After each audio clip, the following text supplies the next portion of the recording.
and welcome to the South Mumbai zonal semi-finals of the Mindwars Mumbai Debate Championship 2021.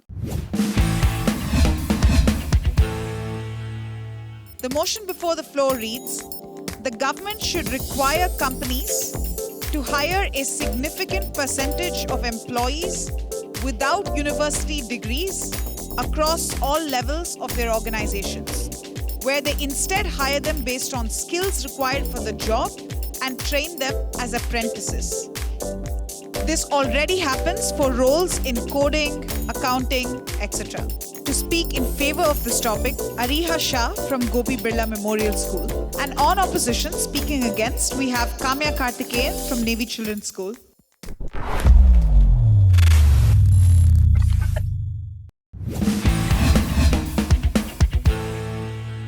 A vast population of our country remains unemployed because most of the companies require a degree, a college degree.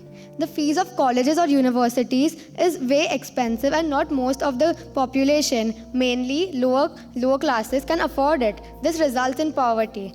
The government should pass a rule stating that every company should have a specific amount of employees without degree. There are many benefits that this change will have to the country, the society, the people, and also the company. Okay, so it will reduce poverty. One major problem in India is poverty. Poor people finish their schooling. Mainly at times they can't afford that also. So the people are not well educated. They do not get good jobs in good firms, though they may be intelligent and worthy of it. This rule will allow these people to pursue their skills and they could get jobs in the respected field of interest without a college degree. Even many positions in the company do not require a qualified degree. Certain level of education works. These people can get work over there too. Even this will spread a social message that not only college degree can bring you success. When you have the passion, motivation, determination and hard work for a respective field, you can pursue it and get success in it.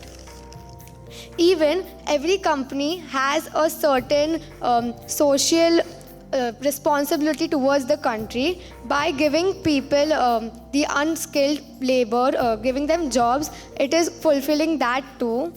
In recent times, we've heard that people commit suicide because they're unemployed and because of frustration they just commit suicide.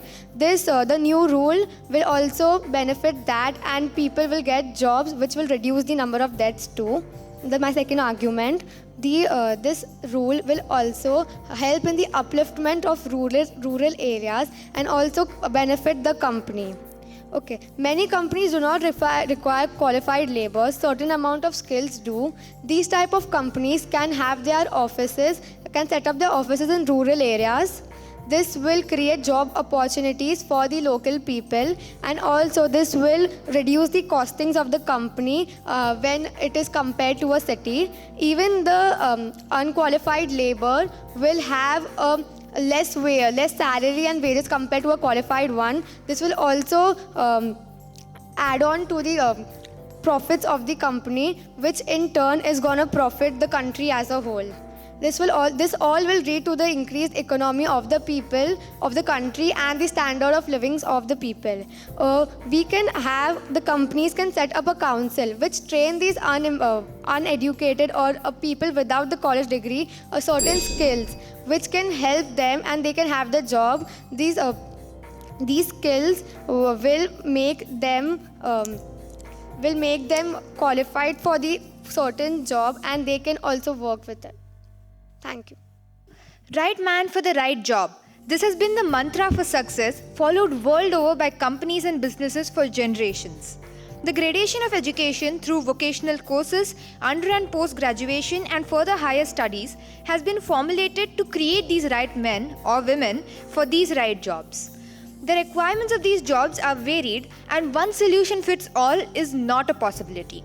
In the next 3 odd minutes, I'll bring this out by listing the disadvantages posed by the motion to the employers, employees, and businesses as a whole. While the skill-based induction idea of the motion suggested by the proposition may work for jobs requiring low skill sets, it might not necessarily work for jobs requiring thinking ability rather than acquired skill, and certainly not at management levels. Imagine a specialist welder who is hired to work on parts of a space shuttle, going on to becoming the project manager of a space program. Seems far-fetched, doesn't it? We need people with thinking abilities and a larger perspective to envisage, plan, and implement businesses. And that is ensured through degrees acquired at undergraduate or postgraduate levels. Even in the teaching profession, while teachers in kindergarten schools are required to have only a Montessori certification, teachers in primary and secondary schools need to have a degree in education such as a B.Ed and an M.Ed. And professors in universities need to have PhDs in their subject. If we notice, the knowledge required to teach a certain grade increases gradually and cannot be accomplished by the Montessori teacher without the required degree.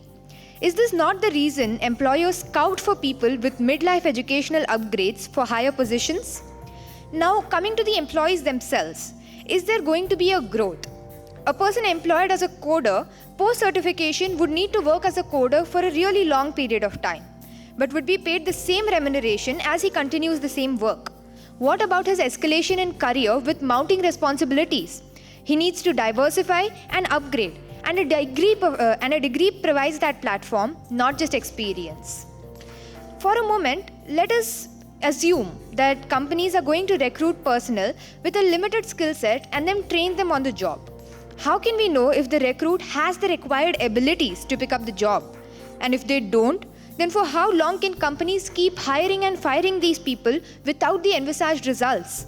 What is the surety that recruiters won't succumb to bribes from incapable candidates, as there are no measurable yardsticks when minimal formal education in the form of a degree is not mandatory? These are all questions that the proposition must answer and definitely cannot be convincing in. While we're on the topic of bribes and money, in the proposition's world, it is also possible that companies recruit underqualified candidates with the idea of having to pay them a lesser salary and on the long run end up with substandard products and results. In conclusion, I would like to say that a professional degree is more than required to ensure a good career for yourself and the company. Companies should also recruit people with degrees so as to get good results in the form of profit as well as good human resource. Thank you. If having a degree would be mandatory to get a job in a company, then how would you address the issue of increasing unemployment in India? Thank you for your question, Ariha. As you answer, the question to decreasing unemployment is not giving employment to people who are underqualified, but instead improving the education system of the country to include everyone into it. If everyone in our country has been given the primary and secondary education that they deserve, and the university education system has been developed in a way where everyone can afford to get their education, then the unemployment would definitely decrease and employment opportunities would be equal for people with any financial background. Like I said before, that colleges and universities are expensive. Not everyone can afford it. Then how do you expect everyone to get a degree? As of now in India, primary education has been made free for all students, even in rural areas. A similar system can be also implemented for college students. Not exactly the same, but a small fee that every single family can afford, and probably loan plans that are compatible with the family structure of a rural family. Ariha, like you said in your debate, passion is very important in trying to find a job, but it cannot form the basis of a career. If underqualified people are recruited in important roles in a company, what do you have to say about the almost evident loss of economy to the entire country because of that? As I said before, like the people, the unemployed people without the degree, they first should be trained. Like if they have the skills, then only you train them. They have the skills, you train them, you see, like are they good enough? Can they match your qualified workers? After they have done the work, they have been trained, they have the passion, they are working hard towards it, they want the job, then the determination will of course get the result and they will get success. And they will be as equal as the qualified ones too. My question is to you, Ariha. You had an argument that said that this would benefit companies because companies would be able to save money and make greater profits. If it is actually beneficial for companies to hire people without college degrees, wouldn't they do it anyway? Why do we need the government to create a law requiring them to do it unless it's actually not beneficial for them to do this? Okay. So many a times companies prefer qualified workers because like it shows their status, it increases their status, and if the government makes it compulsory for the companies, then they have to do it. This will also benefit for the social, like from the point of view of a social responsibility, it's going to benefit the country also, and the company will have a job to do it then. Like if there's no rule, then the company wouldn't do it, because of course from qualified workers it's going to benefit them, but we have to think about the social aspect also. So by making it compulsory, the companies will look into it and find profits from it too. My question is for you, Kaamya. So your case sort of revolves around the skill sets that you get from a degree. But if you're considering things such as marketing or such as business communications, honestly, reading a textbook is not going to tell you what it's like to go to people, to meet them, to talk to them. All of the networking is stuff that you only get on the field. And that is something that you can do and can be trained to do even without a degree.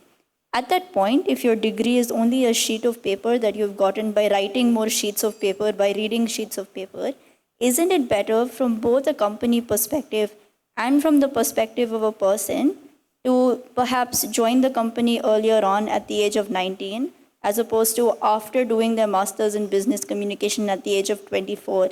So they have more time to learn, but they also have more time to explore. Yeah.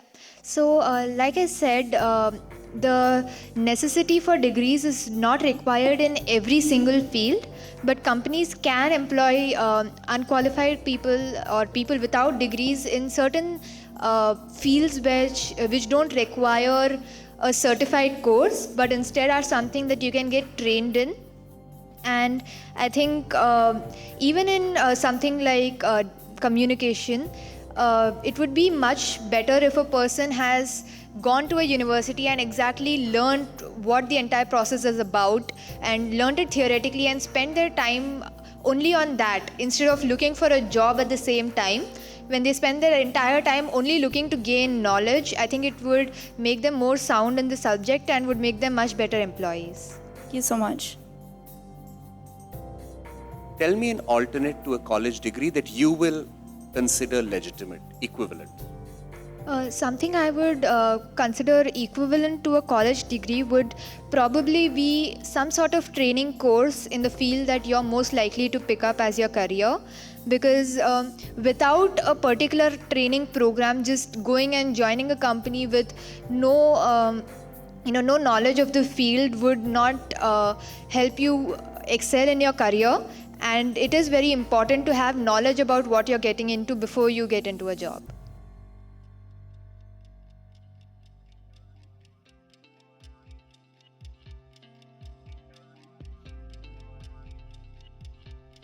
Thank you to both speakers for that debate.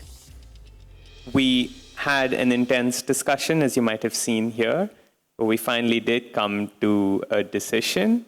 And the speaker that is moving through to the finals of the South Mumbai zone is the speaker against the motion, Kaamya.